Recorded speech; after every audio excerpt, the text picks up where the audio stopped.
This podcast is sponsored by nobody. Hey dudes, welcome to Splat from the Past, the only 80s themed horror sci-fi show where things can get totally radical. Now today I will be welcoming back the talented, the lovely Krista Errickson. You all know her as Cinder from Little Darlings, which celebrates its 45th anniversary. And we're going to nerd out on the entertainment of our youth today, talking about film, television, and music from childhood. And she grew up in the 70s. She's from Philly. She lived in New York. And so we're going to talk about, what she consumed in film, television, and music. And it's going to be great to catch up with her. Wow, she's my second returning guest from 4 summers ago. Yesterday I had Michelle Scarabelli. Today I got Krista Errickson coming back on. And it's going to be great to catch up with her. She's a political writer, Krista, and maybe we'll comment on the clusterfuck second presidency towards the end of this chat. But nevertheless, it's going to be a fun chat catching up with her and talking pop culture. So yeah, here is my new interview with Krista Errickson.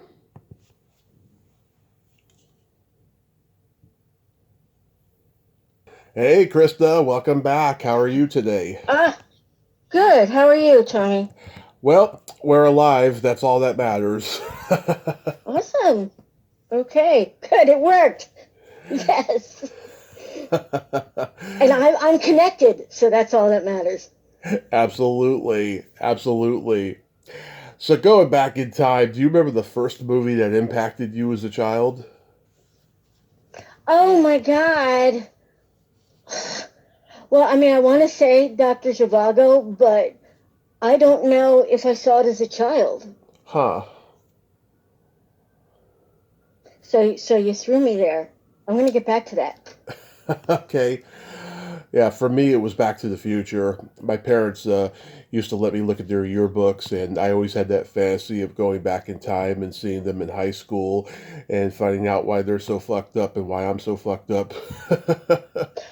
So, yeah, well, you're like, what? How old are you, may I ask? I was born in 1983. Oh my God. Okay. So, we're like, already like a huge difference. Like I had already made, I think, Jekyll and Hyde. Yeah. I think it had already come out in 1982. I think I was being conceived when it came out. Exactly. So, and I was already faking that I was like 18. Right. Yeah. Well, I'm an old soul, so that's why I have a podcast. What movie genre did That's you? awesome. What movie genre did you gravitate toward the most when you were growing up? Well, the thing is I come from, Broadway. Right. So, that's my background. My godfather is Elia Kazan. Right. So, and what's sad is most of the time, what's really sad is kids like they're 20 years old, 25 years old. They have this blank look on their face like, yeah, who's he? Yeah. Like, no, are you kidding me? I know. I know. Oh my God. This is, it's not, they're like, well, he's not alive during my time. I'm like, well, yeah, but most of them weren't alive during my time, and I know who they are. Oh, yeah. It's scary. Oh, my God. But anyway, so I was born into it, Tommy, so it's hard to say, like, I was already going to see plays and stuff because of my grandfather and my godfather. Right. When I was 6, when I was 5, Mm-hmm. Yeah. God, I was 5 when Ted Turner launched TNT. I knew who Marlon Brando was and Charlie Chaplin and Barbara Stanwyck. Right. I knew who all of them were.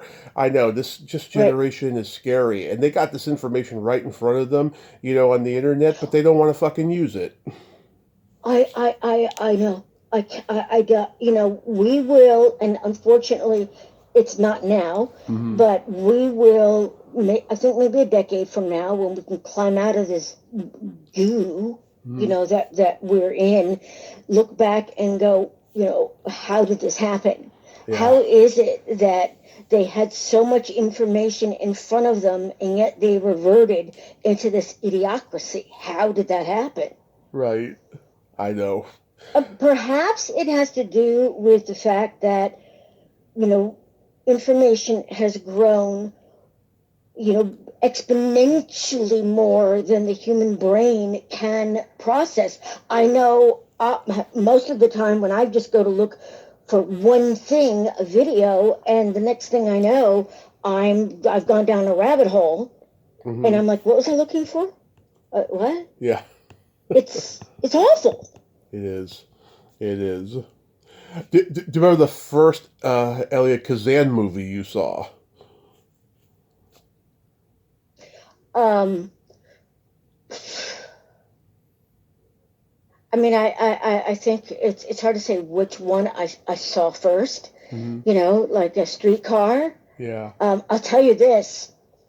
This is interesting. So I saw Streetcar. I saw them all. Yeah. What was interesting actually is when I wanted to go become an actor. Yeah. Because at first I just wanted to be a model. I didn't really care about acting because modeling was it for me. Yeah, I was 12, 13, you know what I mean? Yeah. But at one point I did think, I want to be an actor. But, I was, all I knew was Gadge. I knew Elia Kazan. So my mom had written him a letter and basically said, hey, what can you put in a word?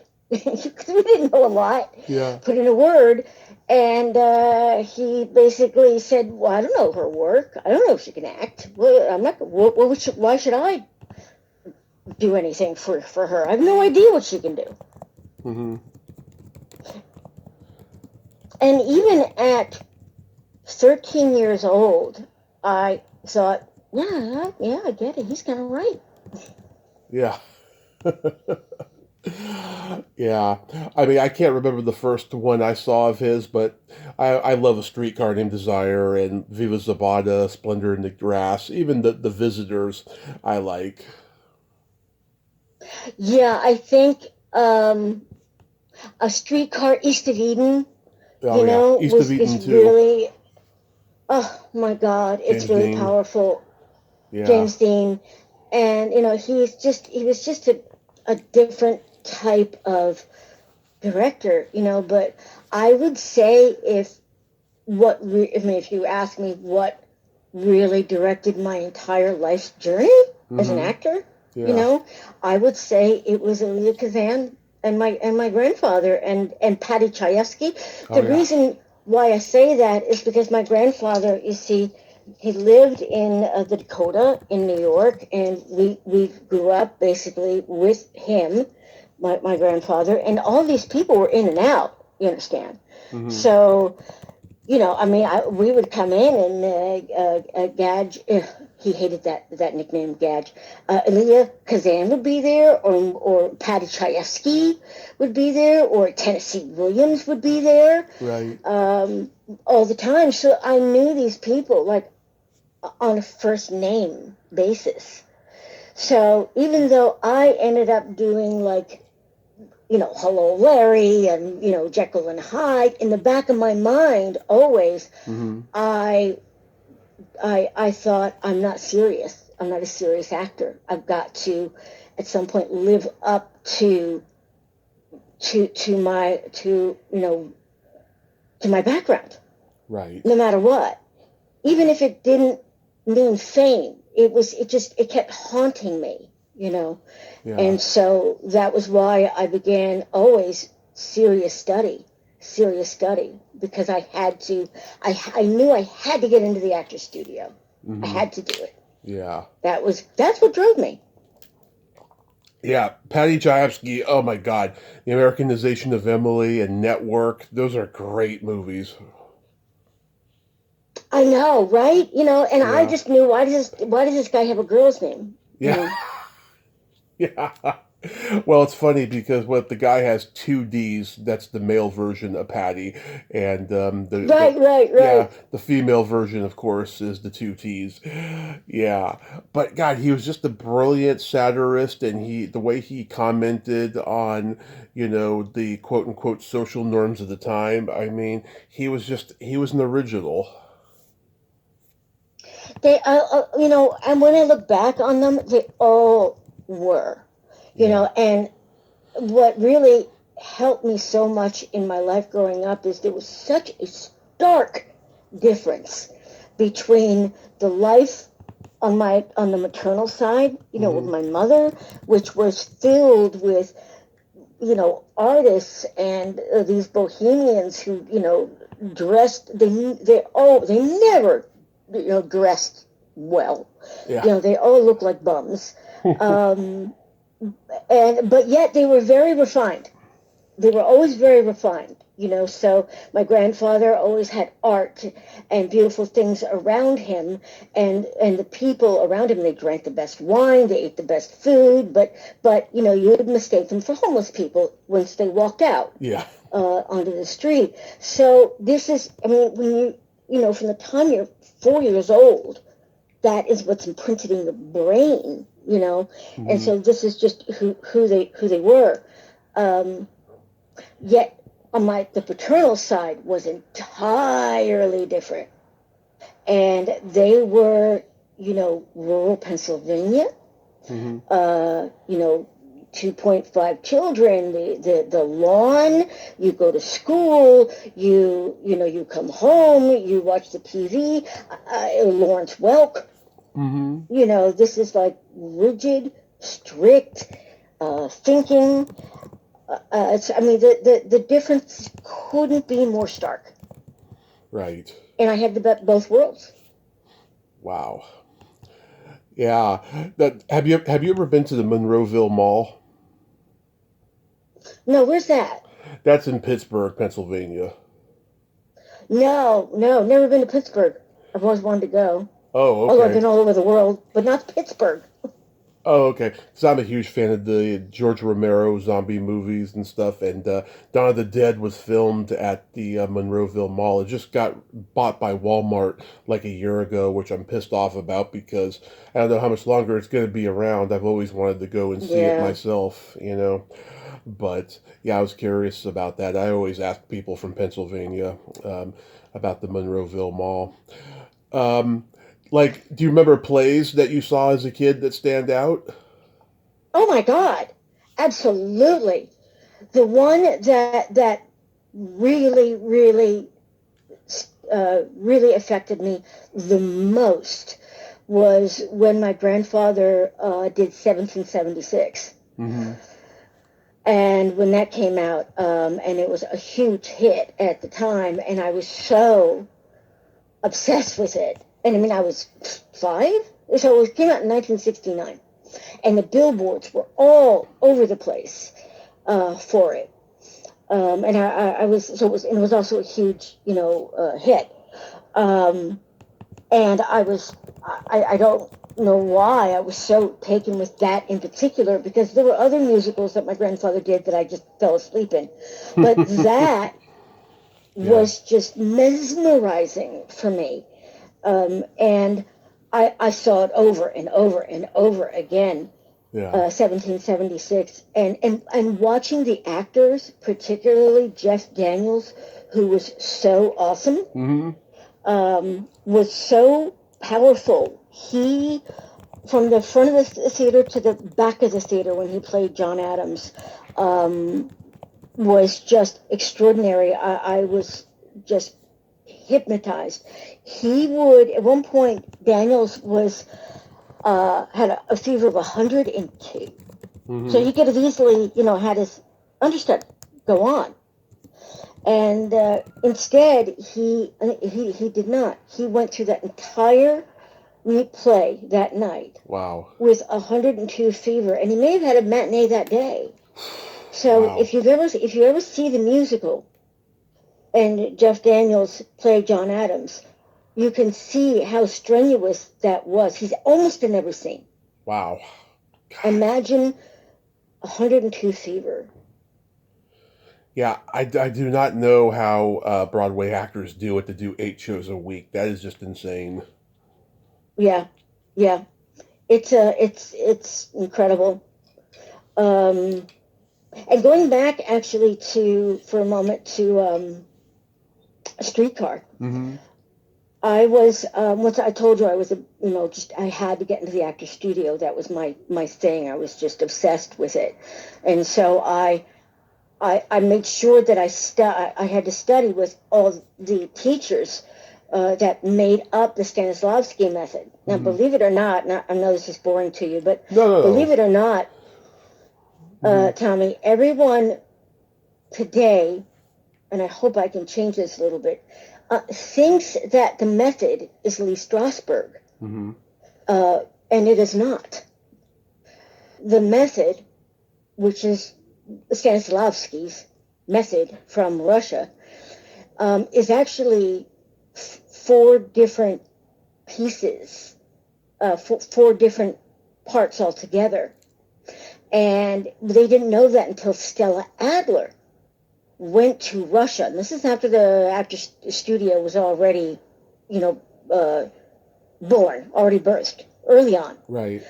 So Adler went to Russia, and she came back, and she said, "You know what? We have it all wrong.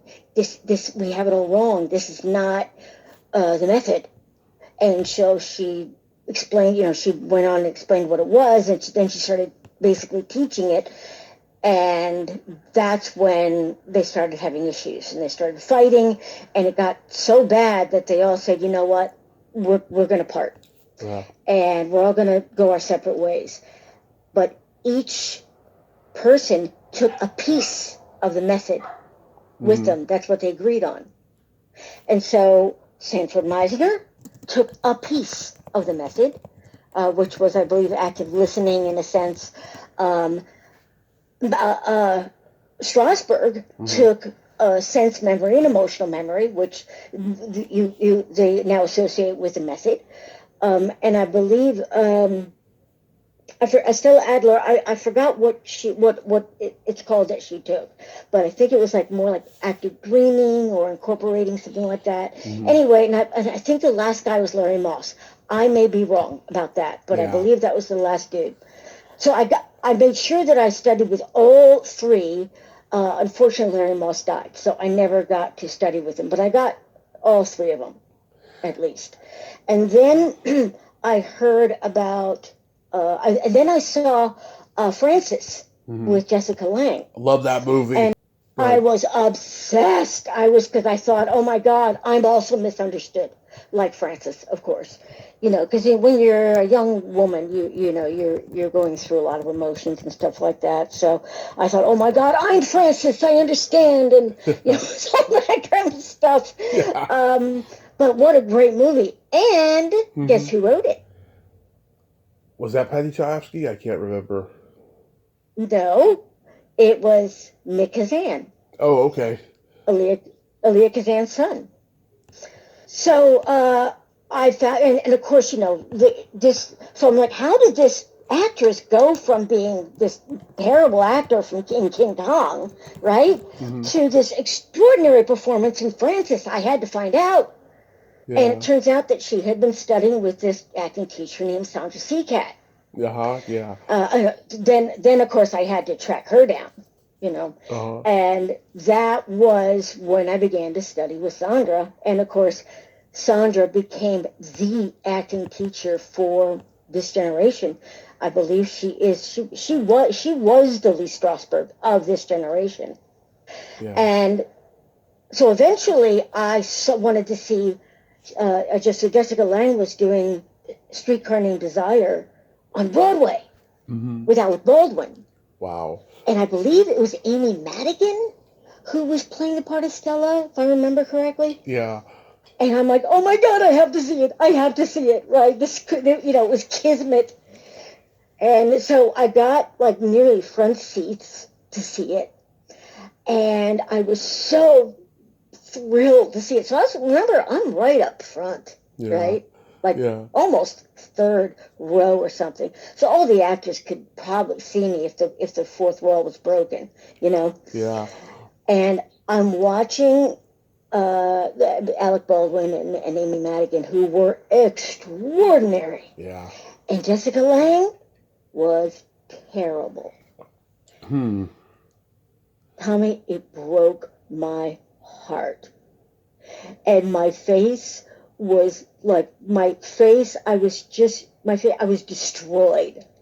You know, that this woman who I had, like, idolized, you know, was terrible. And I think at one point she actually, like, looked over and she saw my face. Because I could tell she was kind of puzzled when she saw me. Because I was almost crying. I was so upset. I'm sure it was a learning curve for her. I'm sure she re-examined, the way she handles things after that night. You know? Oh, I don't think it was based off of one person's audience's reaction. I don't think it was that. I don't mean that, but like she probably knew she was terrible, and she's like, okay, I got to work hard to be a better actor. You know? I have a feeling that it, on some level, it did something registered. Yeah, that's all I do know, because I know that she caught my eye, or I caught her eye, and she made that face. So we caught a connection, because she was puzzled as to why I was, like, nearly crying in a scene that wasn't about crying. It was just, I was destroyed. So yeah, I think something occurred that was just, I don't know whether later she examined that or not, but I was curious, did you ever see a chorus line? Many times. Oh, how was that? But I loved a chorus line, and it reminded me of the dance teacher in New York, because I was also a dancer. Mm-hmm. And there was a one girl I remember who was a dancer. This one dancer, I was so jealous of her, because she was a really good dancer, and she was in the chorus line in the chorus, and she was getting, like, every freaking part. Yeah. In every Broadway show. So she was getting a chorus line, and then she was getting Cat, and she would get every freaking show. And of course, I was never that good a dancer, ever. Yeah. But I was so, jealous of her. Oh, that reminds me of a story. Okay. I was doing, when I was doing Hello, Larry, we were on the same lot with Facts of Life, and it was Facts of Life and one other show I forgot, which had a lot of girls my age, and we heard that, and they were going to tape a special. It was called Baryshnikov on Broadway, and at the time, the American Ballet Theater's prima ballerina, her name was Gail C. Kirkland, which you have, you're a guy, you have no idea who that is. But that's not the point. The point is all of us who studied dance, and the girl, like all the cast of Facts of Life, and some of us were just so excited that the prima ballerina of was going to be coming to our studio lot. And we just couldn't wait to see her. We were just thrilled. Yeah. And so when she flew in, and she all the actors and the girls from Facts of Life, and me, and some of the other actors from the other shows ran over to meet Kirkland, and we were just like, waiting for her to say something. What should we do? We want to be dancers like you. What should we do? And she was sitting on the ground, preparing, and she was, I think, taping her feet at the time, and she just kind of looked up and she said, "You want some advice?" We were like, "Yes, tell us. She said, "Don't do it. Don't do it." And I think we were just crestfallen. It's like, it's a shitty life. Your body hurts. Look at my feet. My feet are destroyed. Mm-hmm. It sucks. Wow. We looked at each other like, what? How is this possible? I think it was, who was it? It was Simone? No, not Simone Schachter, because she was in Little Darlings with me. Felice Schachter. Oh, yes. So it was Felice Schachter and who was the girl who was like the super Christian on Facts of Life? Oh, Lisa Whelchel? Yes. Yeah. So it was Lisa, Felice, myself, and another girl, and we were just looked at each other and we just thought, well, I guess we'll stop taking dance classes. And we did after that. That was it. We all stopped. But that was so that I don't know what made me digress into that, but that's what it reminded me of that moment. Chorus line and then, dance. I've heard similar stories about, people saying, don't go into this line of work, because this will happen and stuff, people discouraging, that obviously means they're not happy doing what they do, Yeah, and I must say, I mean, she really looked like in person, very frail and small, and her feet, were just destroyed. They did not look, because I mean, you look at those ballerinas, and they're bigger than life, on the stage, and then, but we had never seen one of those creatures, close up. Yeah. So in our 16-year-old girl mind, they were bigger than life to us. Yeah. The Kardashians were not something that we cared about then. It was ballerinas. Of course. Were there any actors or movie stars that you had crushes on?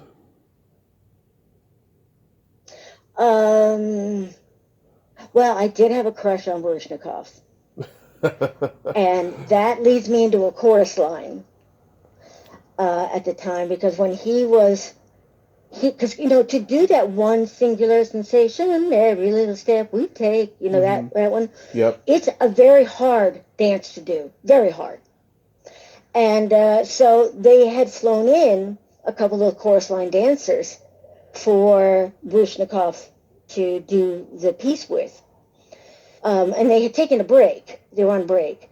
So I walked in with one of the dancers, and then one of the chorus line dancers was there, and I was like, can you just, what are some of the steps? Because I've tried to do this dance, and I've had issues. I was a jazz dancer. And so he started showing me the steps, and we were doing the steps over and over again, he and I. And the next thing I know, Baryshnikov walks up behind me. Mm-hmm. And starts dancing with me. Wow. And then the next chorus line dancer comes in and dances with me. And I'm like, in my head, I'm like, I am dancing with Mikhail Baryshnikov. Yeah. In a chorus line. Mm-hmm. So that was all in that same story. But I had a terrible, crush on him at the time. I must have looked like a silly schoolgirl, because I think I, tried to, to make, I think I tried to I want to go on a date with you. Rolled his eyes, I was 16. Yeah. I'm sure I had crushes on so many, Richard Gere, of course, was one of them. Nobody my age, I was no. Yeah, I remember you telling me. I remember you telling me last time that you liked older people. I do as well. Yeah, that's right. I loved Cary Grant and Natalie Wood, and like every '80s movie actress that I've met and interviewed. Like you. Oh. Yeah. Well, I mean, at 19, At 19, I think, I don't know if you remember, I was engaged to Desi Arnaz Jr. Oh, I didn't realize for that. about a minute. I just had Lucy on. Yeah. Yeah. Well, I don't think, it was a very pivotal, weird time in both of our lives. Mm-hmm. I was 19 and he was just like getting straight. And he was in this kind of weird, I still call it a cult, getting involved in that kind of thing. So I don't think, I never met Lucy. I sure met the other one. Yeah. Desi. But I mean, he was much older than me. Mm-hmm. Yeah. Was it just, I mean, how long were you two together? I think, in years back then, it was, an eternity. Because when you're young, right? Yeah. Well, you still don't know that yet. But then it was like forever. In real time, it was like maybe a year and a half, 2 years. Mm-hmm. Maybe 2 years. But we had known each other for a little while before, because I was in a relationship with one of his best friends. But I was just crazy about Desi, just crazy about him. So, it wasn't until the relationship was over, and then we were still kind of friends. Mm-hmm. And so I don't know, like, when it started even, I do know when it ended. That was a clear, that was clear. And this was when it kind of started. And this is right after his divorce from Linda? You know what? I don't even know. Because, the only thing I remember is I have to go by, I don't know if you even, he's definitely single. I know that much. Yeah. And it was definitely after, it was definitely after Linda Pearl. I remember, because, Desi was a drummer. Mm-hmm. And it was when In the Air Tonight came out. Phil Collins. So was it not? Yeah. So was it 1981, 82? 81. Yeah. Because 81, right? Yeah. 81. So 81. Because I remember we were driving down Sunset Boulevard, and we just had to pull over because it was so powerful. That drum. Oh yeah. And so that's what's memories. Just certain memories stick out in your mind. Mm-hmm. So it was In the Air Tonight. Love that song. Whatever that year that was. Yeah. Oh my God. And if you were a fan of Jekyll and Hyde, yep. Desi would come onto the set, to visit me on Paramount, and I did not know this until during our shoot, that Paramount Studios used to be Desi Lou. Right. Productions. I didn't know that. Oh yeah. I mean, Lucy, she greenlit Star Trek and Mission Impossible and lots of Paramount shows in the 60s. Wow, I didn't even know that either. I did not know that. Yeah, and I'm not surprised about Star Trek. Star Trek had goofy humor in it that was kind of Lucy-esque without being slapsticky. Right. Which brings me to television. I mean, you were on sitcoms, but did you watch any particular sitcoms growing up? No, I hated them. Really? Unfortunately, I believe my era of sitcoms. And I think it's wonderful, that for some reason there seems to be a certain group, or kind of a cult group that likes them. Yeah. I mean, if you're going to go for like All in the Family, Carol O'Connor, Archie Bunker kind of sitcom where it was so subversive. Yeah. It was so fucking brilliant. there are times when I will watch that over and over and over again because it is just, it's high art. Yes. You know, that how they, you know, Rob Reiner and Carol O'Connor together were just unbelievable. Yes. But that kind of sitcom, I was miserable. I hated it. I know. And I also thought that most of those sitcoms were so stupid. Yeah.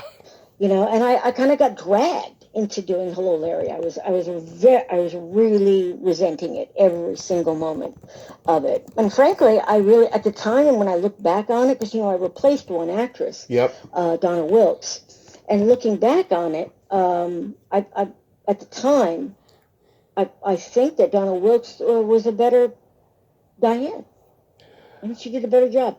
I think you both were great on it, and I talked to Joanna recently, and yeah, she had a miserable experience on there too because you know McLean. You're talking about Joanna Gleason? Joanna Gleason, yeah, she was just miserable because you know McLean was miserable, and you know she's writing a memoir right now. I hope she throws McLean under the bus because I have a friend who did recently in her memoir. My friend my friend Shelley Herman, she was a page at NBC in the 70s, and the first year she was there, she was friends with McLean, and then that all ended when he asked her to come to his office, and he pressed a button that closed the door, and a sexual assault nearly happened. That was just horrific. Oh my God. Yeah. Wow. It doesn't surprise me because men like McLean, you know, who were narcissists, we didn't know that vernacular then. Yeah. But that's what he was. He was awful, you know, and you know, I don't know why he was surprised that, or any network was surprised that every single you know, series that he did failed, you know, because he controlled everything. And I was actually glad when he left MASH. I didn't think he was a right fit for that show. I don't know. I think he did a very, very good job. Really? Now, I got to ask you, Tommy, because even during, now this is during Hello Larry. Yeah. So remember this, okay? Okay. During that time, right? So this is during that, and then like years and years and years later, they now say, no. Because I don't know if you heard, like, supposedly it was a legend that McLean was written off the show and MASH, and he only found out when the show aired that they killed him off. Right. That's the alleged story. That's the alleged story, right? Yeah. Now, that's the alleged story that we all knew when we were living it. Wow. You follow me? Yeah. Now, I'm not saying that it maybe that, you know, years later that the truth came out and it was corrected, you know, that actually it was mutually agreed upon, because apparently, like, the producers and the writers came forward, and I think it was Gary Berghoff even came forward, and it said, no, he knew, you know, plenty of time ahead of time, and it was a mutual decision. But I'm like, what? I don't know what. You know, is this to save this dude's, you know, posthumous reputation? You know what I'm saying? Right. Because it was pretty known, you know, kind of back then. Yeah. That it was he was blindsided. Yeah. So what are your thoughts on that? Well, you know, it sounds like exactly what you said. You know, he was a narcissist, and like that was the only way that they could get rid of him, to just, you know, fire him and have it be known when it hits the air. You know, because otherwise they weren't going to confront him. You know, there was probably people that he scared really, really, really badly. And think of Alan Alda, who had emerged to be like the star. And of course, you know, that wouldn't have sit well with somebody like a McLean. And, you know, going back to, I really do want to give I'm trying to think of the context, because I don't want to slander someone's character unduly. So I try to, think back of the time.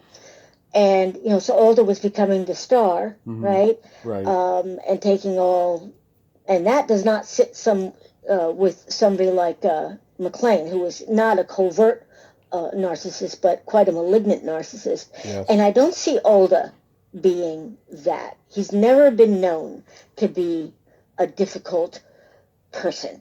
No. As far as I know. Correct me if I'm wrong. I've always heard nothing but good things about Alda. Okay, good. So then I'm right.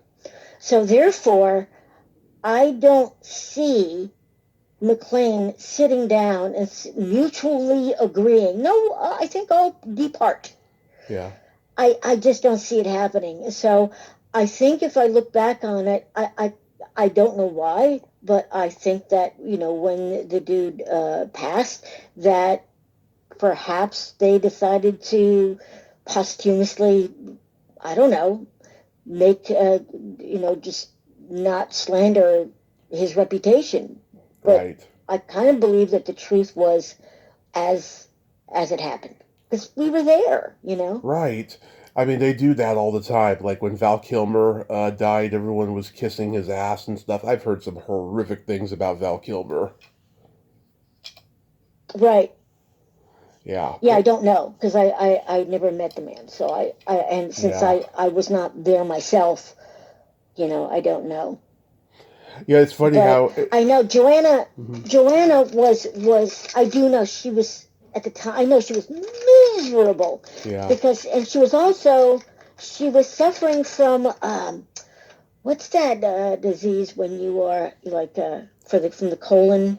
It's usually from a nervous disorder. Oh, I don't know about that, but yeah, she was pretty miserable. IBS? Is it IBS? IBS. Irritable bowel syndrome. Mm-hmm. Yeah. Because often there would be times when she had irritable bowel syndrome. I know that. Mm-hmm. And she would have to run off the set, fast in the middle of the in the middle of the shoot. And I knew then that had nothing to do with that was stress. That was stress and anxiety. But she was so good on that show, and I told her this.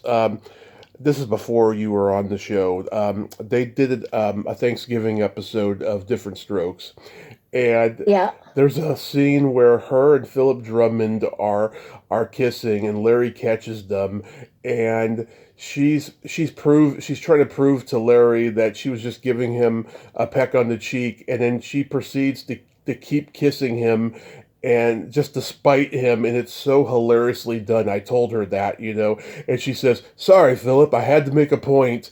And she laughed when I told her this, and she's like, "Oh my God, I wish I had written that. That is brilliant." Oh my goodness. That must have been the first Thanksgiving crossover, because I don't think I was... Yeah, the first one. Yeah, the first one. And I asked her, I said, was it ever weird to you that, here you are in your late 20s and you're having romances with two middle-aged men? And she's like, no, I just knew that it was just a part, She was, I knew of all of the actors on that show, I knew that Joanna, besides being Monty Hall's daughter, which was the big thing at the time. Yeah. But I could see that she was just a giant talent that was so an outsized talent for that show. And we were right. It proved we were right. She went on to be in every Woody Allen movie, after that. A couple of them. Yeah. She is just so damn talented. Yeah. And versatile. What a giant talent. Yeah. I can't wait to read that book when she releases it. Yeah. But it's funny that you say... Well, you told me, I'm sorry, Tommy, you said you interviewed John Femia.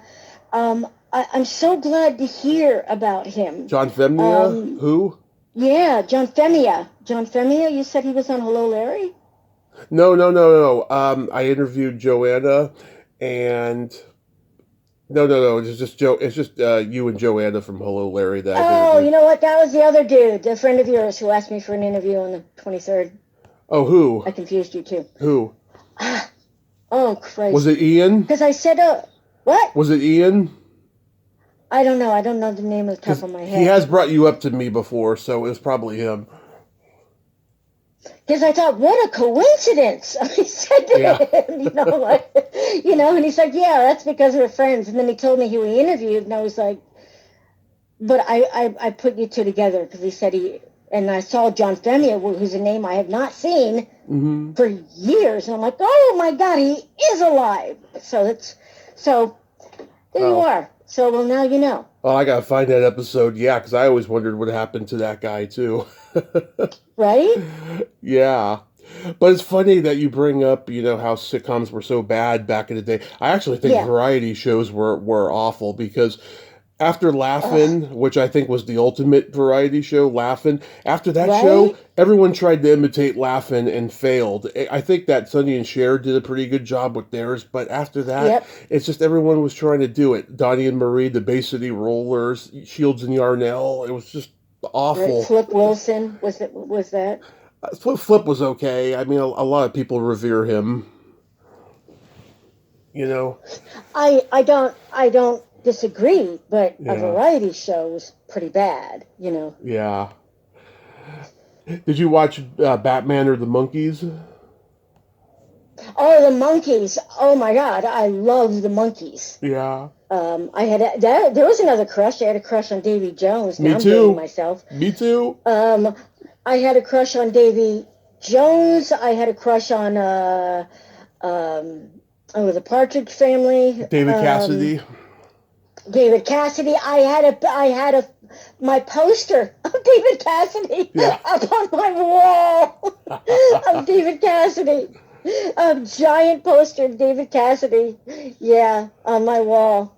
I ran into Danny Bonaducci years later. And then I think I went on one of that era. I think I went on like one date with the guy who was like the mid Brady brother. Was it Chris Knight? Chris Knight. Yeah. Chris Knight. Chris Knight. Which was about as interesting as his character. Yeah. But hilarious. It's incredible how they all seem to have found, a lot of these people seem to have found second careers as reality stars. Oh, yeah. Oh, yeah. I mean, so many of them have had reality shows. It's insane. Even Sylvester Stallone had a reality show for a while when his career was flagging. Yeah. And Tatum even. She did? Yeah, I know, right? You are surprised too. Yeah. I had another fan contact me. He's a pretty cool guy. And he contacted me and he said to me, yeah, well, when they had the reality show. I'm like, what? The reality show? They had a reality show? So, yeah, apparently they had a reality show. Tatum and her father, Ryan. I'd like to get a hold of those. Yeah. Yeah. Oh, I want to go looking for that now. You starred on one of my favorite you guest starred on one of my favorite sitcoms as a kid, Mr. Belvedere, where you were like a nude model. Oh, yeah. Yeah. Why did you like Mr. Belvedere? Why did you like that? Of all the shows that I did, right? Yeah. And a lot of them were fucking awful. I mean, my particular favorites were, 21 Jump Street for the creativity. Yeah. Beverly Hills 90210 because I walked away from it. But it was the way it was shot was still pretty good, Yeah. But and of course Mama's Family because it was so much fun. Oh yeah. For me Lawrence. Because when the director says, go as far as you want with a character, just, go to the complete extreme, no one's going to stop you. I had a ball, with that. Yeah. I love that character. It was a blast.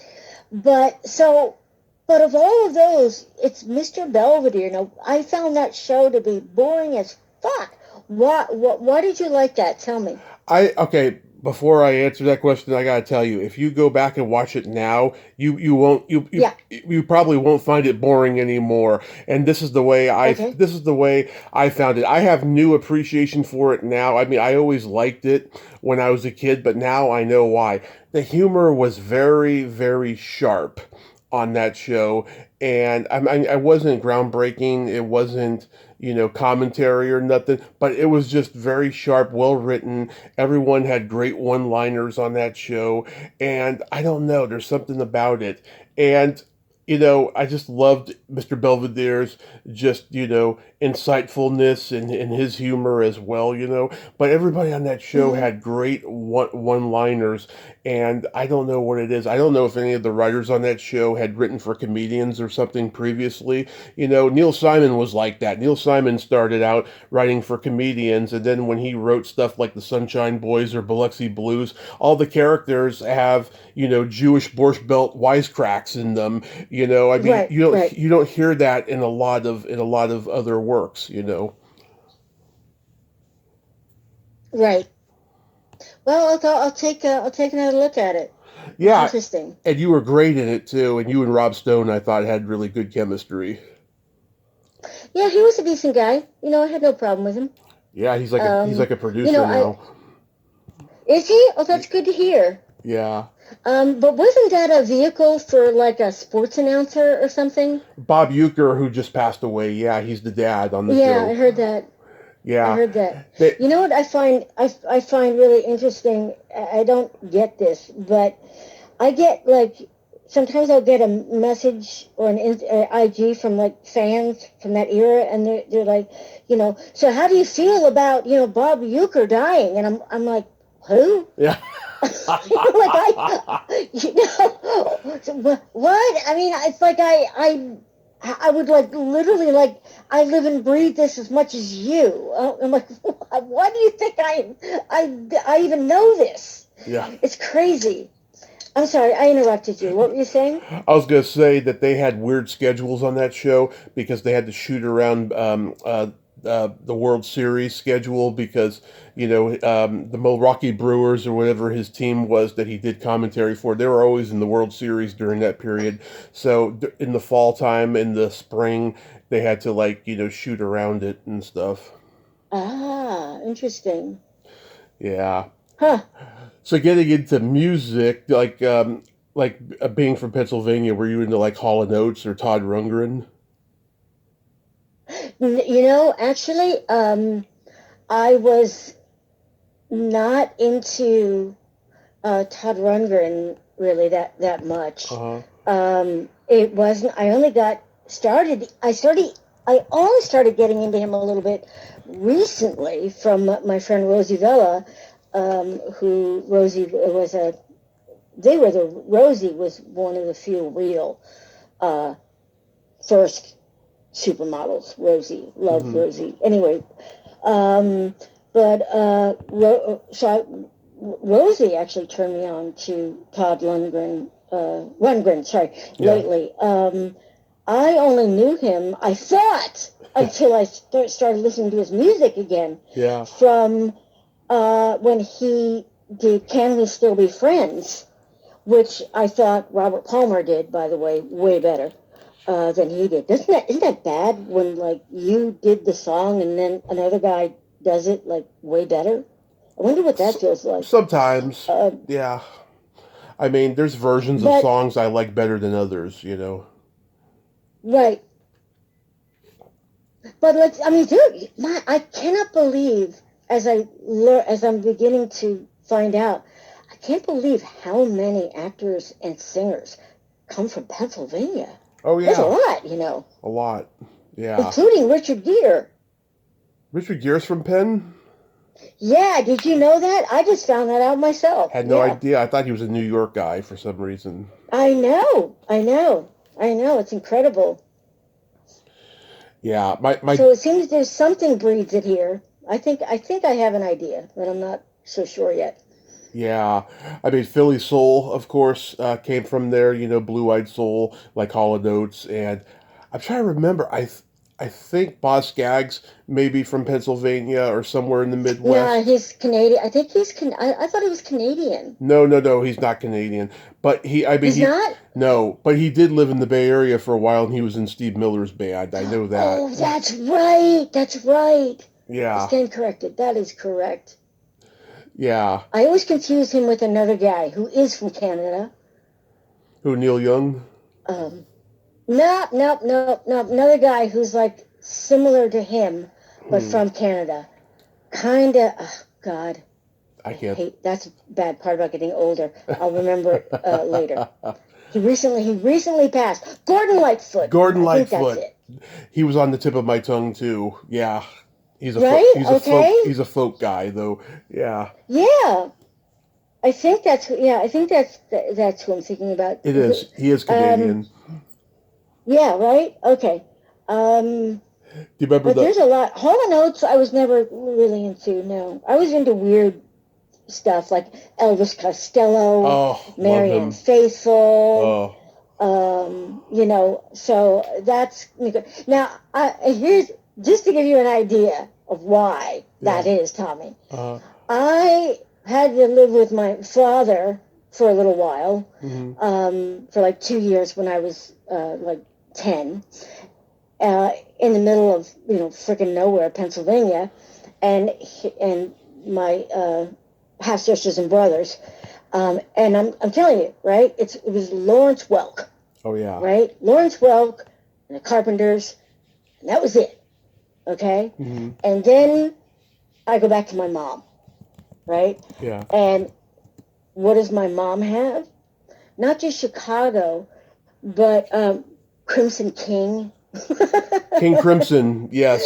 Yes. King Crimson, I'm sorry, King Crimson. Yep. Okay, like this is what a contrast going Yes. from Lawrence Welk and the Carpenters to King Crimson. Yep. I guess Chicago isn't that much of a contrast, but King Crimson. Well, they both had the progressive rock thing, but like, yeah, I totally get it. I mean, King Crimson's dark and they're very weird. Yeah, Greg Emerson from Emerson, Lake and Palmer. He was the original lead singer, and then he left right after that to go do Emerson, Lake and Palmer. I'll be damned. I didn't even know that. Dude, you are so impressing me. You're like a walking encyclopedia, man. I sure am. Wow. Yeah. Do you remember your first concert? My first rock concert? Yeah. I think my first rock concert was Rod Stewart, which I thank Tatum for. hmm Because of Little Darlings. It was Do You Think I'm Sexy? Had just come out. hmm Really dating myself here. Yeah. And he was playing Georgia, and Tatum got us tickets. Oh. Yeah, So, my parents had all his albums on vinyl when I was a kid. I mean, they're big Rod Stewart fans. yeah. And she wasn't a huge Rod Stewart fan, so I got to hand it to her for, getting the tickets and going. Was she So trying she to kind of was she did it tr- for me. was she trying to bond with the girls? Probably, Yeah. probably, yeah. Yeah, that's so I cool. think Tatum and I kind of became friends after Little Darlings as well, because when I had to move out to California shortly thereafter to do Hilaria, I knew nobody. And so the first call I made was to Tatum. hmm And Christy and I did not get along at all. So at the I know. time, right. So I think I told you that before. So, I'm sorry for her now. She's a very, very talented actress, but very, very much like the real characters, actually. Yeah. It's But anyway, so the first call was to Tatum, and then Tatum introduced me to her crowd, and then her crowd, her friends actually have been my good friends even to this day. Mm-hmm. Can you remember your first makeout song? Yes. What is it? If only you believe like I believe, baby. Is that a Jefferson Airplane? Probably. Believe. Sounds like Miracles. it. What is that song? Miracles. Miracles. If only you believe That's like a... that's the Jefferson Starship. Oh, Jefferson Starship. Sorry, it was Airplane. Jefferson Starship. I can tell you what album that is. Red Octopus. Are you cheating? Are you looking online? No, my parents had that record. Oh my God, bro! My parents had that record. Oh my God, Fast Buck Freddy is on there, and several songs. Play on Love, I think, is on there. Yeah. Wow. Yeah, that was my first makeout. Yep. My first was Janet Jackson's "Love Will Never Do Without You." When I was 12, and that led to my first heavy petting experience, which was fantastic, Krista. So wait a second. So okay, so I go back to okay. So you asked me what my what? Yeah, our first makeout song was. And we got to I think second base. Okay. That's what we called it. So your first makeout song, what base did you get to? Third. Third base. Yeah. Okay. Yeah. It was first makeout sesh was third base. It was quite a while. You always remember that song. Isn't that amazing? You always will remember that song, no matter what. Yeah, well, it's also a steamy, erotic song, too. So it was the perfect one. Yeah. Yeah. Yeah. Here's a fun question. Do you remember the first time you discovered your belly button? God, no. No. Yeah. I remember the first time I learned to tie my shoes. Uh-huh. Yeah. I guess that's somewhat not related. I literally could not tie my shoes until high school. I was awful at tying shoes when I was much younger. Wow. No, I could count to 10 in French. I remember because my mom, I don't know, she was really good at that. She had me count to 10 in French while tying my shoes, so I wouldn't think about it. It was weird. Yeah. And I guess because I wouldn't think about how I could not tie my shoes, my sneakers. Yeah. And so now I would like to say that I went further learning French, but I never did. Okay. Yeah. I'm at the age now where I kind of want to start learning foreign languages. When I was younger, I had no interest, but now that I'm getting older, I feel like I'm mature enough to learn it, I strongly suggest everybody learn a foreign language, and then go to that country and stay there for a while. And basically, what I suggest you do is go there by yourself too. Uh-huh. It's going to be very hard, but that's the only way, truly, you will actually learn the language. Okay. Because that's how I did it. So what language would you like to... And now, because the reason why is that you don't just learn a language, you are entering an entirely different world. Yeah. I mean, okay, it's entering another dimension. That's the only way I can explain it. I'm Italian on my mom's side. I'd like to learn Italian. Okay. I know some words, but like to become a little bit more fluent, yeah, I'm a little interested in that. So why haven't you learned it before? That's my question. Well, like I stopped you. Well, like I said, maturity, I think has, because I always used to say when I was younger, I'm never going to go to Italy, but what if I do someday? Because it is a goal of mine, I don't know if I had this conversation with you before or someone else. Mm-hmm. And the time hasn't changed that much from my time and now, as far as, money and passport and, Mm-hmm. etc. Except for this particular time, which I hope to God we get past. Oh, yes. But if how I did it is, do you remember Raiders of the Lost Ark? Of course, it's one of my When he favorites. says, "Never tell me the odds." Yeah. Never tell me the odds.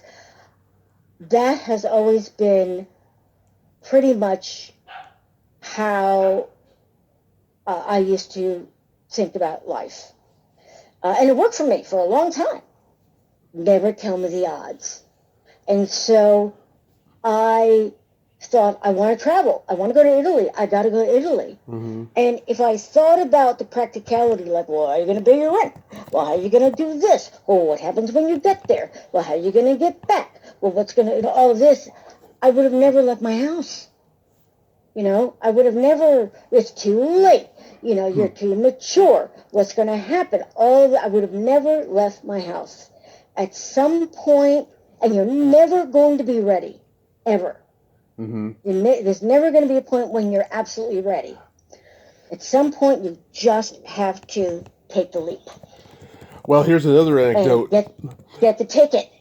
When I was 7, I wanted to see Gone with the Wind, and my grandmother told me, "You'll be watching that movie for about a week. Like watching Gone with the Wind is like a festival," and that discouraged me for most of my life. I remember when I was 20, I told my dad, I said, "I want to see Gone with the Wind," and he says, "Wait till you're 30, you'll have more appreciation for it."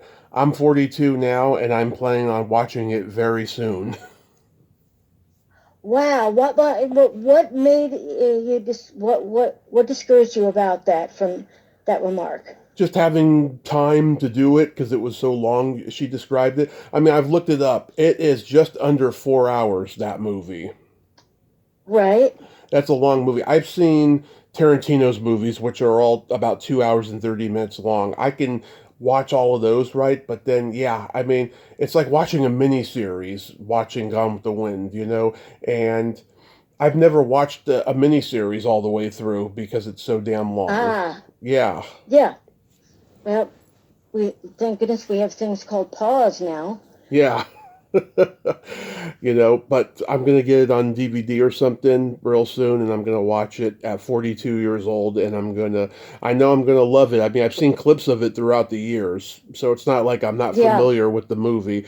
I know, frankly, Scarlett, I don't give a damn and all that, but I am going to watch it. So, but now my favorite director growing up Mm-hmm. Was besides Elia, obviously. But my favorite director growing up was David Lean. Oh, God. And the only way to see a David Lean movie Mm-hmm. was in the theater. Yeah. And I believe Gone with the Wind is another one of those movies that you can only really appreciate, in a theater. Now, I didn't think that another David Lean would come along in my lifetime. Mm-hmm. But I truly believe we finally have another one. Who? And the only way to see his movies, which are also rather long, is in a movie theater. Who's the David Lean of today? But that's why I stayed quiet for a moment. Okay. Who do you think that would be? God, I have no idea. Now, when you say the David Lean of today, are you talking about in terms of making epic films that are long? Epic films that are almost groundbreaking in how he directs them. God. In a way that like no one else has done. Enlighten me because I can't think. Denis Villeneuve. Oh, okay. Yeah, I'd agree with that. Right? Mm-hmm. Because if you look at Dune, for example, you know, he will make it. His special effects are done in a way that, you know how a lot of times you still know it's kind of special effects, you know, because like you can see like the monster, you know, against the backdrop, and you know, you can still like make it out, especially in like the Avengers, or you know, it's still, you still have a sense that it's not real, right? Right. And Villeneuve breaks all that. He does. I don't know. It's incredible how he does it, but he does. And it's more than just the technology, although the technology of today helps.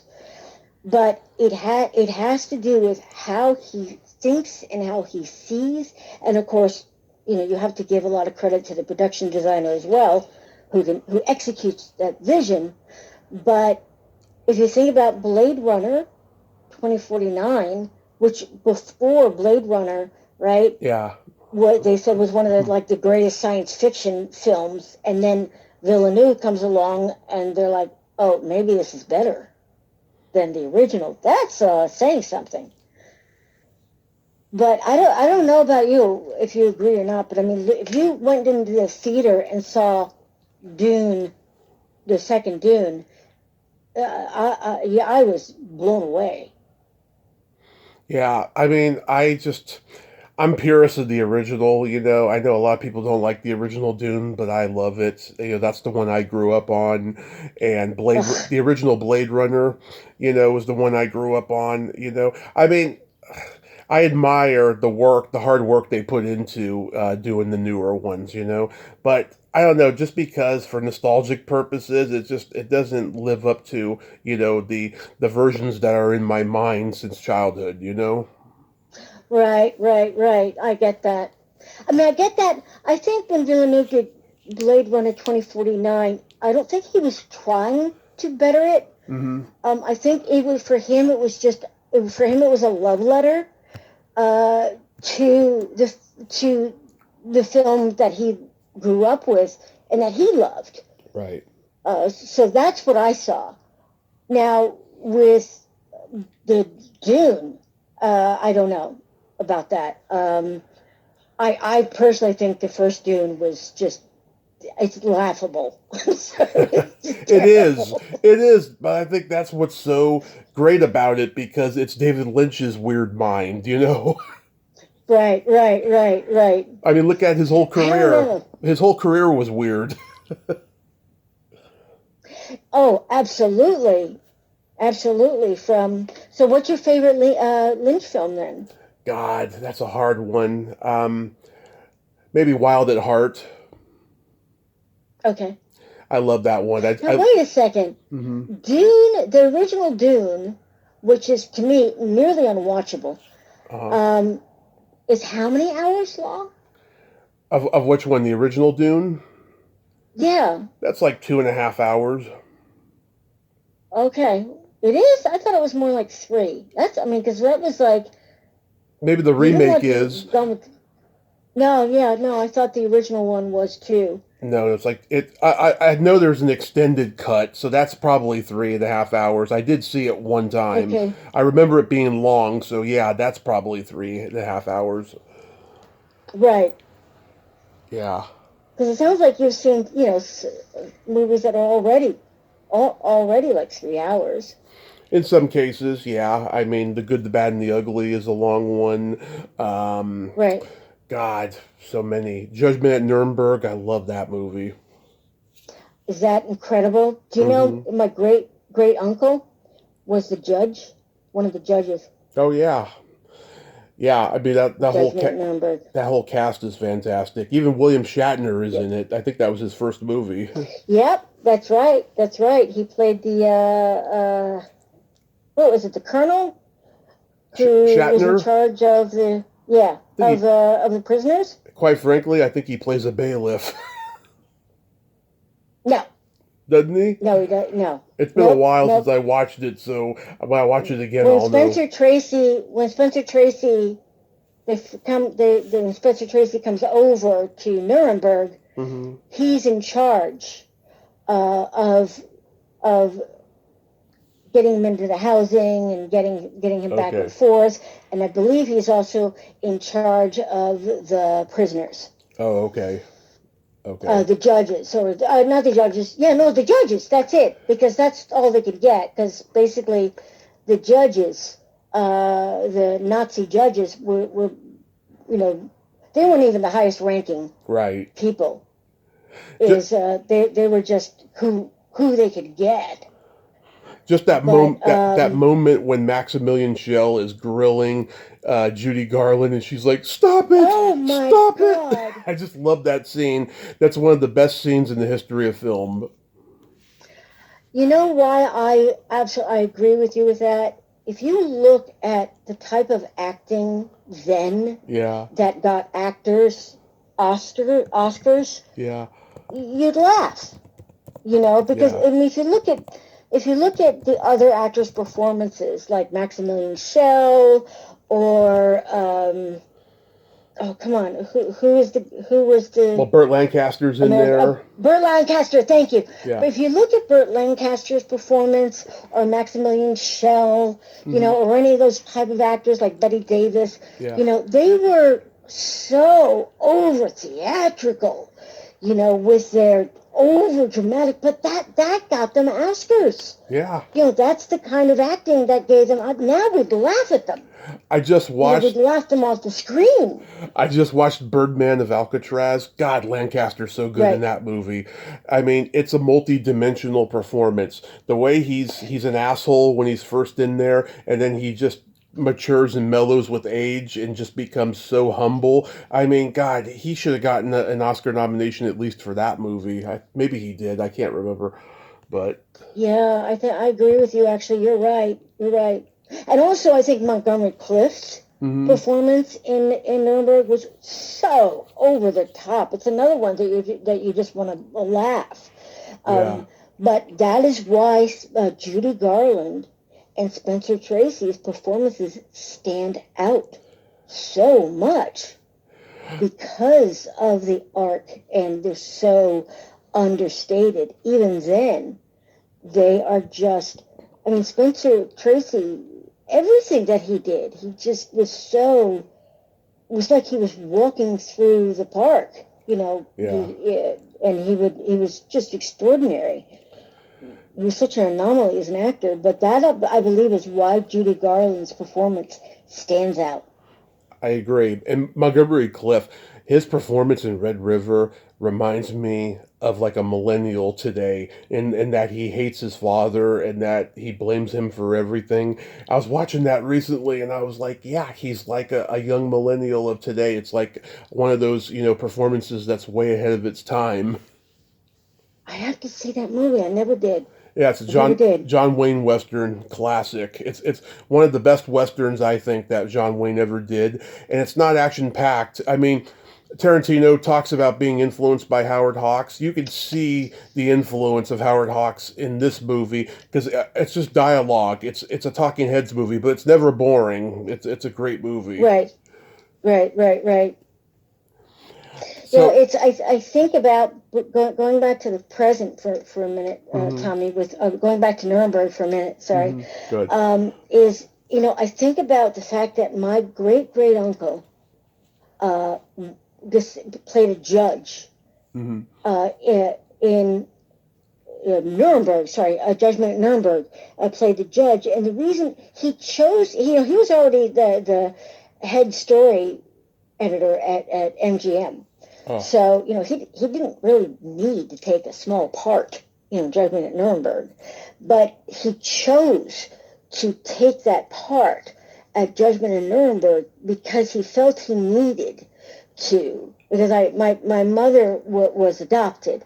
My mother was adopted, and my uncle, my great uncle's lineages was Jewish, and so for his own, that's why he took it. He wanted to make a statement. He wanted to, it was for his own personal demons, I guess, I don't know, or as an American, that he wanted to take part, even if it was a small part, as a judge in Nuremberg. Mm-hmm. And I must say what saddens me is that I am so proud of my great-great-uncle for doing that. And what saddens me is my sister, who has gone completely the other way. Oh. I think my great-great-uncle would be so disappointed and saddened. Mm-hmm. God. I know there's always that one in the family, you know, the black sheep, as they call it. Yeah. I don't. Yeah, it's they're not the black sheep are the ones who are the artists. Oh, okay.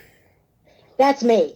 Oh, okay. Because I always thought black sheep meant, you know, the one who's just, you know, not the good person, or the one who turns bad or something. No, I think it's entirely different. I think the black sheep is, like myself, are the ones who, the reason why in the black sheep of the family are the ones who, do you know, black sheep are also known as scapegoats? Yes. You ever heard that? Yes. Term, yes. Scapegoats? Of course. Do you know what scapegoat, where that comes from? No.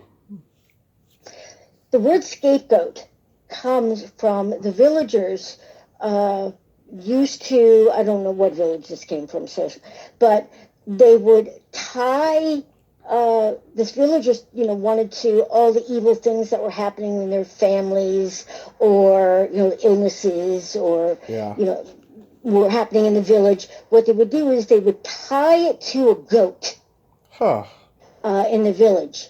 And then they would hope that if they did this and then have the goat, I don't know where they sent the goat, whether they sacrificed the goat or whether they sent the goat out, I don't know. Mm-hmm. But the idea is that everything bad of the village would escape. Scapegoat. Right. And what scapegoat really meant is everything we don't want to look at, we'll blame on that. Right. Scapegoat. Black sheep. So it's actually the opposite. And I'm just slightly into politics here. It's not even politics. I call it. Mm-hmm. I call it behavioral. Yeah. Is those who are. Let me ask you this. Here's what, being somebody who's traveled all over the world, what I have discovered is any country that has undergone fascism, right, or Nazism, you will go to that area where they have built stuff and there is no creativity. Nothing. Yeah. It's functional. Sure, it's functional. But it's stark. It's very hard lines. It's like concrete, white travertine concrete. And it's like dead. And I'll give you an example, like in Aor in Rome. Mm-hmm. It's entirely built by Mussolini. It's an area of Rome called Aor. And it is all white travertine, it's all the same. It looks exactly the same. It looks very functional. Mm-hmm. It looks very, but it's just so cold. And it looks the same. Everything looks the same. Yep. And then if you go to there's a certain part of Tokyo as well, which was built during, you know, the time of, was it Hirohito? Wherever the emperor was? Mm-hmm. Same thing. All white, you know, stark, functional, but there's no creativity. It's all dead. You know? Yeah. Any area like that, and you'll see there's no, because the thing that what happens with a rigid mind, and that's what fascism, Nazism, any kind of rigid mind, because that's what one has to do. What happens is it kills your creativity, it kills wonder. Yep. It kills wonder. It kills creativity. It's a killing of the mind. So there aren't many famous fascist actors, painters, writers, right, of that era. Name one. Name any famous fascist or Nazi artist. there is Doesn't none. exist. Yeah, none. There are none. Doesn't exist. Yeah. Because it literally kills the mind. It kills creativity, it kills wonder, it kills everything.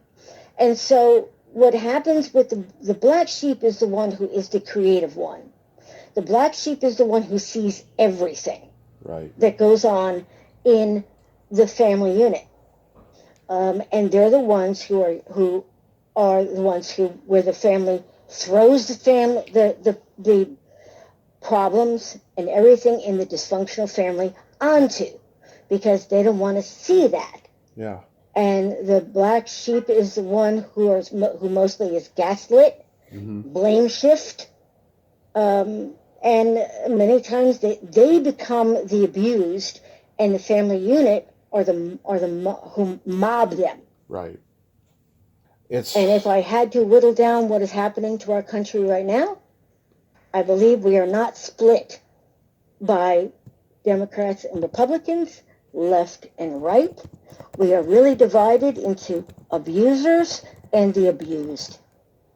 Yeah. This is the weirdest time I've ever seen in my lifetime. I mean, I've never seen just so much clutter of fear on the internet, on the streets. I mean, this is the strangest time we've ever lived in. And I think that's what my unique perspective has given me growing up with, on one side, my mom and my mom's maternal side, which is, the creativity, so on one level, the lack of rules and boundaries, but it was a lot of craziness and creativity. And then on the other side, there was structure. And, there's structure.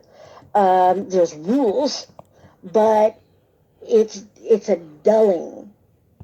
It was, and in that dulling and structure and the ability, and everything that you're able to keep the rules.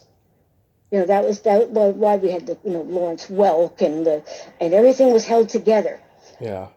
But the difference is that it's the same dysfunction that they point at the creatives for. They just pretend it doesn't exist. Yeah. So it looks good on the outside, but it's crazy shit on the inside. I've only in the last few years have realized what a fascist Walt Disney was. Did you know that the Epcot Center it's a tourist attraction, of course, but it's an amalgam of a world takeover plan that Walt had at the time of his death? That is so disturbing. No, I did not know that at all. Yeah, he was going to do... I did not know that, and I thought I knew everything. There's if you go... I'm kidding. If you go on YouTube, there's this little presentation that he filmed like months before his death of what the Epcot project was. And what he was going to do is he was going to do this thing where he was going to have housing for the elderly, and they were not going to be retired. They were going to work until they died. That is just so oh my God. disturbing. Yeah, that was an actual plan that he had, right? And when Roy took over after his death and stuff, and the whole Disney World thing came in Florida, that was he always had planned on having a Disney World in Florida, but like he knew he couldn't carry on the Epcot plan. But then the Epcot Center became in memoriam of the Epcot project, and that's just so creepy, Wow, that's incredible. So much for that portrayal by Tom Hanks. Oh yeah, and Saving Mr. Banks, yeah. Yeah, I So mean, when did that come out? And look at you know what really freaked me out uh, was the Madison Square Garden rally. You know, by Trump. oh yeah, God. Which was, it was on purpose. Mm-hmm. It was done on purpose to mimic the rally, Mm-hmm. of which Henry Ford, Mm-hmm. and what's the God? Oh, I hate being 60. Come on, the what was the other fascist? Coolidge. The national what? Coolidge. No, no, Oh. no. Son was kidnapped, never found. Flew across the Atlantic. Oh, Another elitist. yeah, I know who you're talking about. Oh, is it Sorry for the Lindbergh? dead air. Lindbergh? Charles Yes, Lindbergh. yes. Yeah, so it was Charles Lindbergh and Mm-hmm. Henry Ford, the billionaire global elitists at the time, Yeah. who had that rally, who were head of that rally at Madison Square Garden. Mm-hmm. And just before the and what was the name of the what was the name of all over? Did you what was it? They had the same things all over the the garden. It was Make America Great. Yeah. It's Yeah. the same things. It's the same Exactly thing. the same.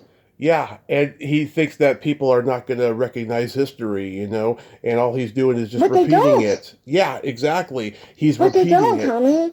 Yeah. Here's what I learned. It wasn't until I had to live in with my family members for a little while, Mm-hmm. after Italy and in New York, and I hadn't been around that part of the family for a little while, Mm-hmm. and I started to realize, one thing I knew about certain members of that family is, before all this came along, one thing that they were kind of aware of is that they were not rocket scientists. Mm-hmm. That they were of average intelligence, that they were rural, that they were kind of, middle of the road, mediocre. I'm not very smart, but I'm smart enough. Mm-hmm. You are Well, very okay, I may smart. not be a genius, but I may not be a genius. Okay, that Okay. was the self-awareness that they had. Yeah. And what I began to discover, and this is especially true of my extremely insecure father, is as Trump began to emerge, who I also knew, by the way, since I was 14 years old. Oh, God. Personally. Mm-hmm. Oh, yeah. I've got some stories. What began to emerge is when he was started to say, I'm brilliant. I'm, and the elites, and I'm brilliant. Yeah. I'm this. And then, his racism and all this came. Suddenly, all the narcissism came out with the assembly members, and then they would, well, wait a second, I actually am intelligent. Yeah. Actually, not only am I intelligent, I'm superior. Yeah. And I started to see the difference of this evolution that they had. There was an old boyfriend even that I knew. He was a model in the 70s, and he was dumb as a post. And he knew he was dumb as a post. He would say, I thought girls were falling in love with me because of how brilliant and fabulous I was. And it turns out that they just wanted the drugs in my pocket. Yeah. That's how he lamented, But then Trump comes along, and suddenly he's a rocket scientist. Yeah. And I find it interesting, the evolution, that it is not politics. It is suddenly I don't have to feel bad about myself anymore. Mm-hmm. I am not mediocre. I'm not going to disappear, and no one's going to cares whether I'm alive or dead.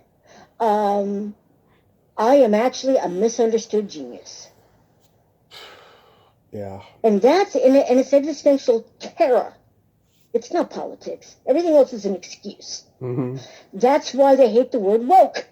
Yeah. Because what the real definition of woke is walking in someone else's shoes. Right. Woke is empathy. And so why I'm saying this is when you said this version of history is I would start when I first moved in there, I would listen to him saying things like, we're not a democracy, we're a republic. And I was like, what? Where are you getting this? And I realized that this was something that they had learned as just a talking point over and over and over and over again that because Fox was on all the time, you know. Yeah. So I had heard that like Sean Hannity and Tucker and the whole lineup would repeat over and over and over again, just that line, we're not a republic, we're a democracy, we're not a republic, we're a democracy. And so he would repeat that, and then when I would say things like, socialism is the same. Socialism is Nazism. It's fascism. It's communism. It's Pol Pot. It's Mao. And I'm like, wait a second, what? No. There's right socialism and then there's left socialism. No. Socialism is all the same. It's all left. Yeah. It's all left. And what do you think the SS stands for? Right. Well, right. That's why Nazism is left. And then if you start to go on even educational sites, Tommy, I would start to look on educational sites, Wikipedia and like a Quora site, you would see commentary by institutes. Commentary, oh, you're an idiot. You're a stupid leftist idiot. Hitler was on the left. And you're starting to see this now going onto websites as if it's history. Yeah. And where this initiated from, this is where they started it, is they kept repeating this over and over again. And this is where it came from. So here I'm having an argument going, where did you get this from? Yeah. And it was a seed that was planted. They knew exactly what they were doing. I gotta say, they were brilliant at it, because by the time that little bomb went off, no one, the other side wasn't prepared for it. Right. It's, God. Sorry, I'm boring you. No, not at all. I mean, there's so much I could say, but it's just like, I mean, do you see any hope or light at the end of the tunnel of this clusterfuck that we're in? Absolutely. I do now. I really do. Mm-hmm. Because it gets to a point in idiocracy where you get to the top of the wave. There's a crest. Mm-hmm. There's a crest. And I don't know where that crest is, the top, but as far as one extreme goes, you are making it possible for the equal response on the other end. So the more right and fascist you become, the more you make it possible for the presidency of an AOC. Mm-hmm. But how that has to work is that the equal response has to start to rise. And how that has to happen is the defeat of some very real arguments that the center and the MAGA and the disenfranchised Democrats have. And they have to be addressed. That's the thing. They have to be addressed. And it's starting to happen with Mamdani, with what is happening with the Palestinians. I was one of those too, who thought that, the Squad and what was that, BDS and all of that, they're like, oh, they're a little extreme. Yeah. You know, I thought that too. I have an Israeli army hat. You know, I was with the Israeli army. I was there. I saw what they did. Yet I could not separate the Israelis from the Palestinians. I thought, and you know who taught me the difference? Who? My Jewish friends. Okay. That's who taught me the difference, who explained to me that the Palestinians, their brothers on the other side, were just angry, and they understood their anger. And I was like, what? How could they do that to you? They're the ones who've taught me. And then as this has occurred with, again, the right nationalists, I believe that many people are starting to wake up. Now, do you think of Israel the same way that you did 3 years ago, 4 years ago, 5 years ago? No, not really. I mean, let me put the question another way. Mm-hmm. Do you think of Israel the same way that you did before? No. Right. It has changed. So why is that? The evolution has happened because it has gone so far to the point of a Holocaust. Yeah, it's just. And I fear for so many of my Jewish friends, Mm-hmm. because of it's so odd that the person most responsible for the anti-Semitism in the world right now for all of my Jewish friends is the Prime Minister of Israel. It's crazy. Yeah. But what I mean is there comes a point where there is a pushback, but look how many had to suffer for that to happen. Yeah. And I don't know at what point where we have to defeat on this side the apologists on the other side who will not stand up, you know, and who also feel that they have to address every little group while not addressing and throwing everyone else under the bus and really not being effective. And this is what we have to do. But more than anything, I think it all starts with addressing the trauma that we as a nation suffered. We have to confront that. We suffered a deep trauma that is true. We have not confronted that. And once that's confronted, then I think we can begin to move on. And we also have to identify the problem. And I think we're starting to. You're starting to hear more and more psychiatrists, psychologists, commentators saying, you know, this is not a political movement. This is a movement that has a lot of traits of psychopathy. Right. And you have to name it to tame it, right? Yeah. Well, the thing that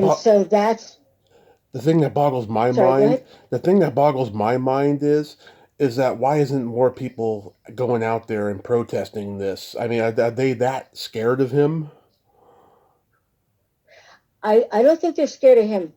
I think they're scared of the people in their neighborhood. I've dealt with them. Mm-hmm.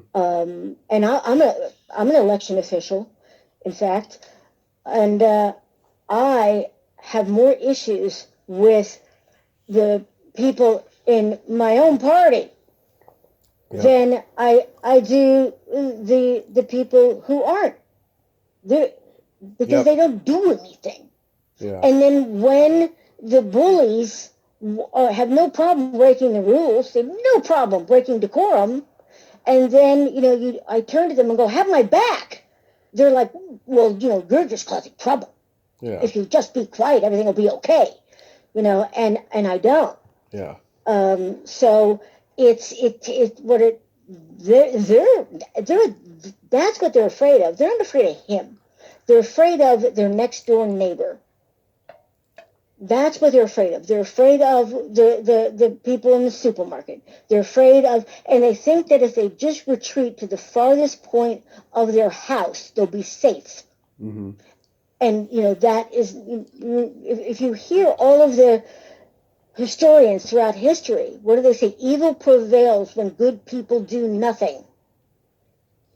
Yeah. Right? That's where, so it's not so much, people, the bullies are who they are. Right. That's who they are. But what makes it worse is when the good people do nothing. You have to begin to stand up and say, I will be unafraid. Right. To do something. There was at one point, in fact, I think in May 2026 is the nominations, I believe, for running. Mm-hmm. Now, I am absolutely, even though I'm very active and an activist, but, I was previously, before this, I am not qualified, wasn't qualified as far as traditionally, to be in politics, traditionally. Mm-hmm. But it's crazy. This is a crazy time. Yeah. All bets are off. So at one point when I'd heard Bernie Sanders go, you've got to, everybody, run. It's crazy right now. Run. And so I thought, well, you know what? Fuck it. Yeah. I'll run against Brian Fitzpatrick. That's what I'll do. And I don't care, Tommy, about winning. I don't give a shit. Yeah. I'll probably lose. You got to... when I told my party that I'm thinking about running, they're like, what? Yeah. What? What do you mean? No. Bob Harvey is running against Brian Fitzpatrick. Yeah, I know.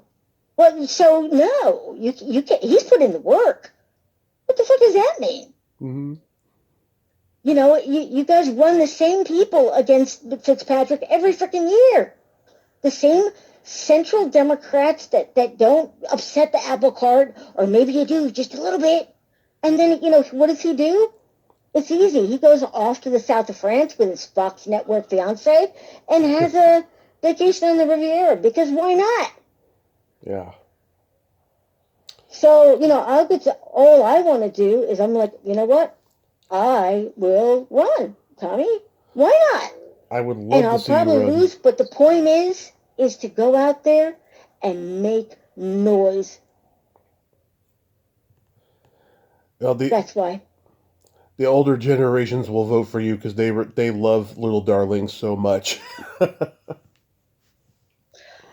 Well, yeah, well, I will, but then you've got a lot of the misogynists, and believe me, that was why I didn't, even on my Facebook, mm-hmm. I did not. I separated my professional from my personal, mm-hmm. because even when I waded into it just a little bit before, the messages that I got, Tommy, mm-hmm.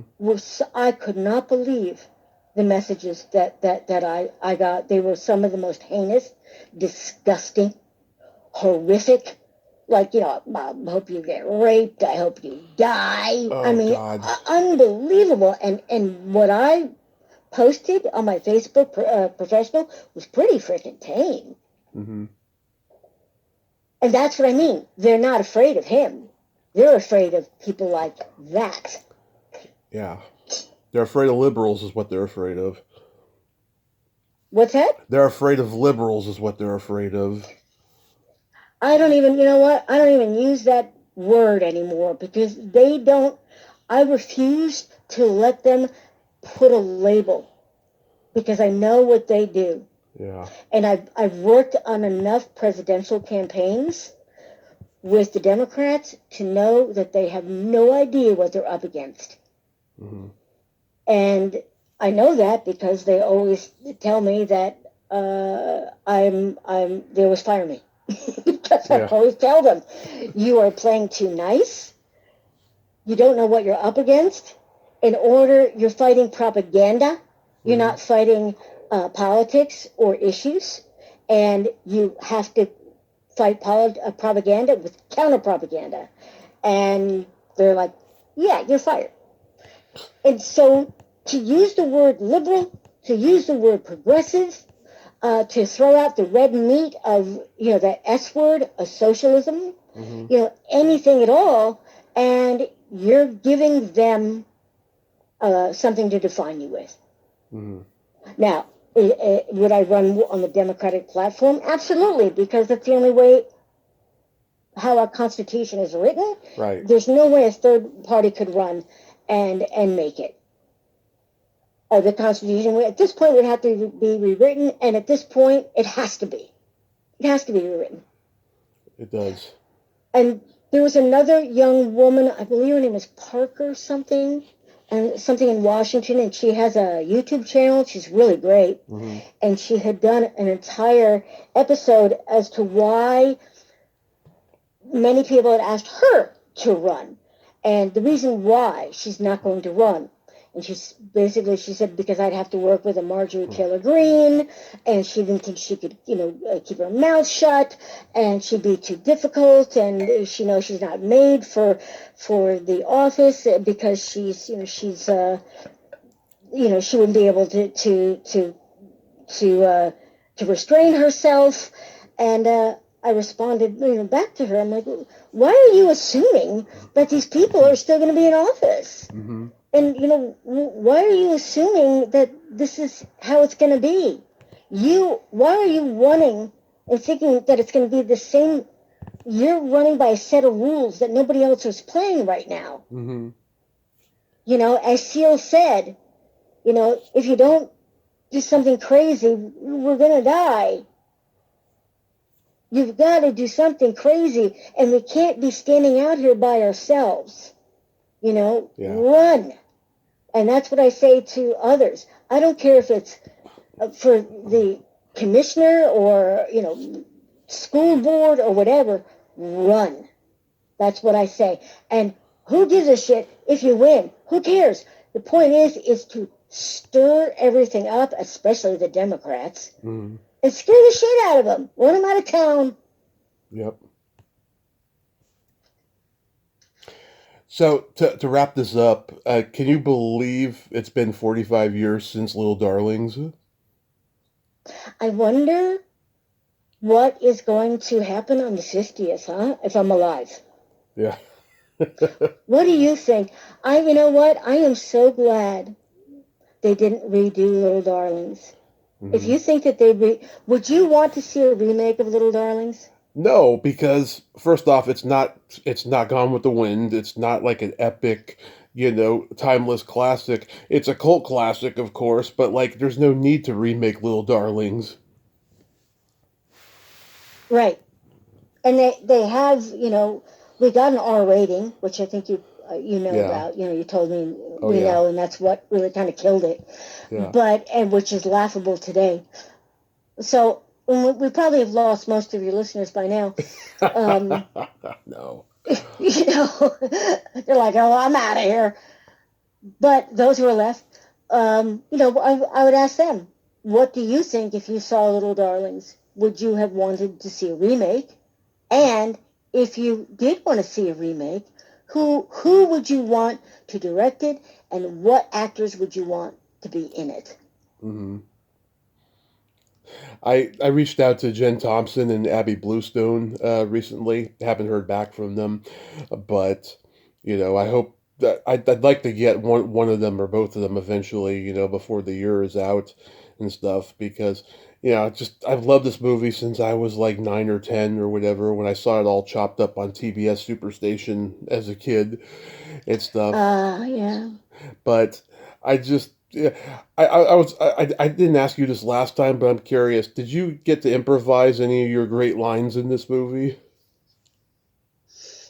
Well, I mean, he had to cut a lot of it, but yeah, I was able to improvise a lot. I improvised. There's a point where she rings the whistle. Yeah. We're all gathered together. It's pretty early on in the film, and she blows the whistle, and everyone scatters off. Yeah. Other girls scatter off, and I just keep to myself, walking by myself, sauntering off by myself. That was improvised. Yeah, I love you can't get pregnant from looking, or you tell Cynthia Nixon to play something sexy when she's playing the oboe. Yeah, I love yeah. stuff like that. I mean, those are. I mean, but there was a really good script too. You know, Kenny Peck, I believe. Hmm. It was a really good script, so it didn't need to have a lot of improvisation. You know, and it was that cast was really good. All of those actors were excellent. You know, Yeah, actors. yeah. Was the food It's a fight? very strong cast. Was the food fight fun? Didn't we talk about that last time? The I food fight? We may have. I can't remember, but I saw it again recently, and I was like, yeah, I love seeing the food fights in movies. No one has a food fight anymore in movies. Well, well. Hopefully, they were able to change it now with all of the, There's budgets. with all the effects and the. Well, the thing is it's really disgusting. Yeah. I think actually even Belushi talked about this with Animal House, but no, it's fun the first time, Hmm. but then you've got another 6 hours in Yeah. the summer with gel on all the windows, so there's no air, Yeah. with lights over the cabin. So, and then you're throwing oatmeal and milk and Yeah. eggs over and over and over again. Yeah. Think about it. I can It imagine. smelled pretty awful.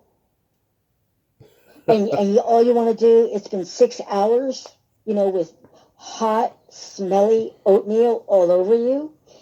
And you want so badly to change. And they're like, no, we got to get that close-up shot before you can go. And you're like, starting to like throw up in your mouth a little bit. Yeah.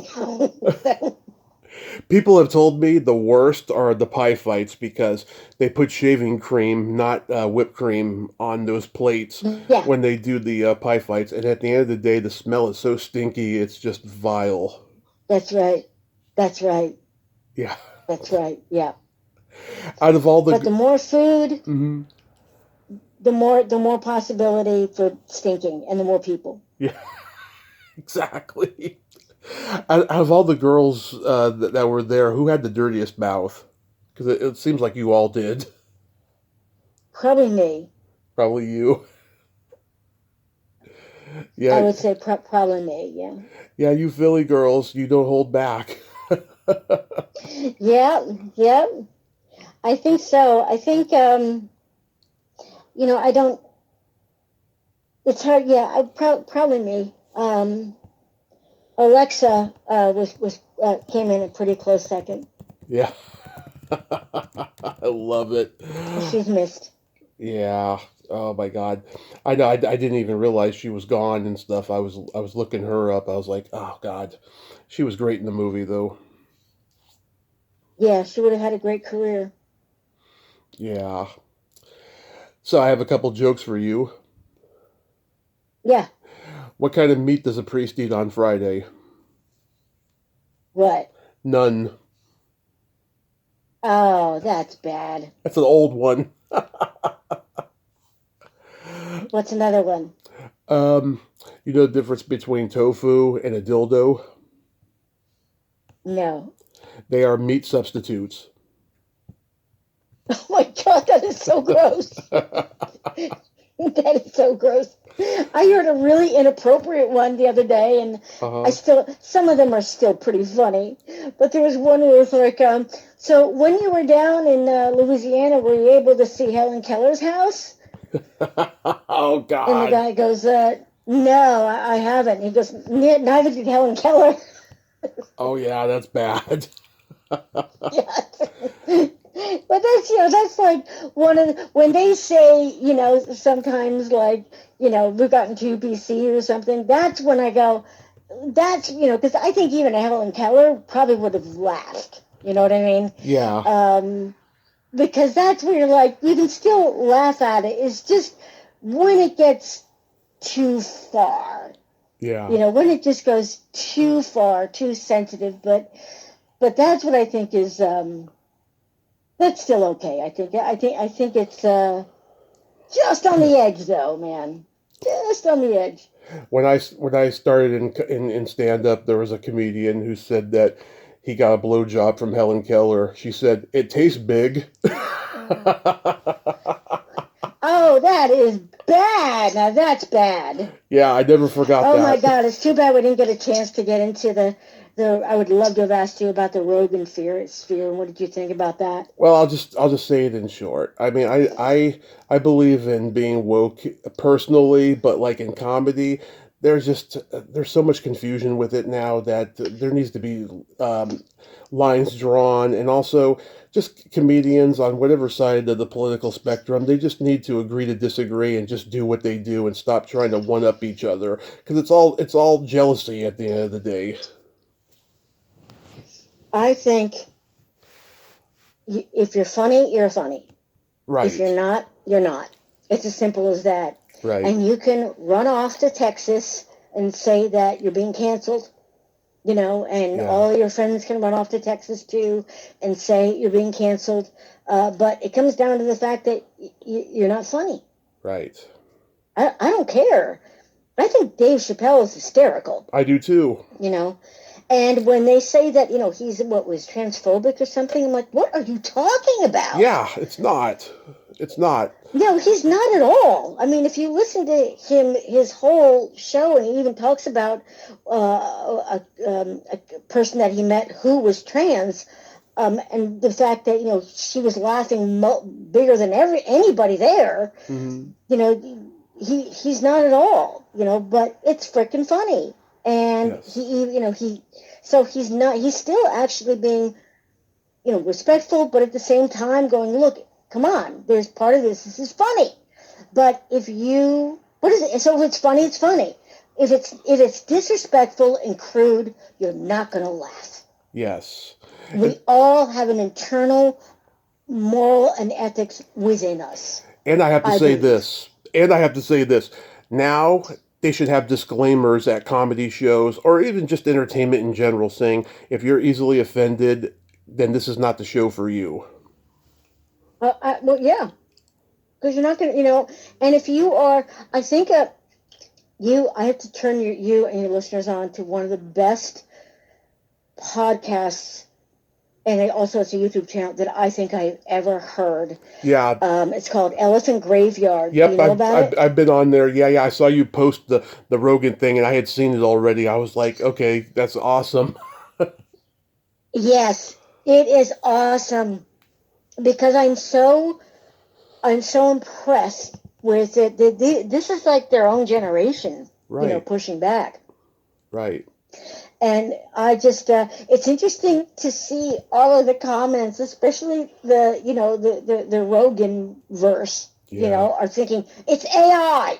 Yeah, I know. That's a whole nother story, but... I know, but interesting. I just wanted your feedback on, since you were a stand-up comedian, what you thought about it. I just think that comedians need to stop being jealous and using the political climate to one up each other and just, do what they do. Because no one's really getting canceled in comedy, at least not, right now and stuff. I mean, Kathy Griffin had that beheading joke, when Trump first got elected and what have you. But everything's mellow right now. Just make people laugh, do your comedy. You can comment, on podcasts if you want, but just, stop trying to one up each other. Comedians need each other right now. Yeah. And I believe, as you said, I just think funny is funny, period. Doesn't matter. Mm-hmm.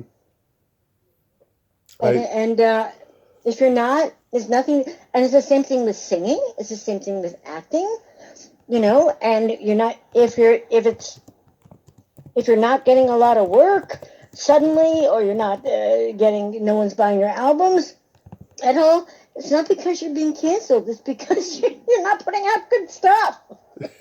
Exactly. Krista. Period. That's unfortunate. I wish I could do that. I know.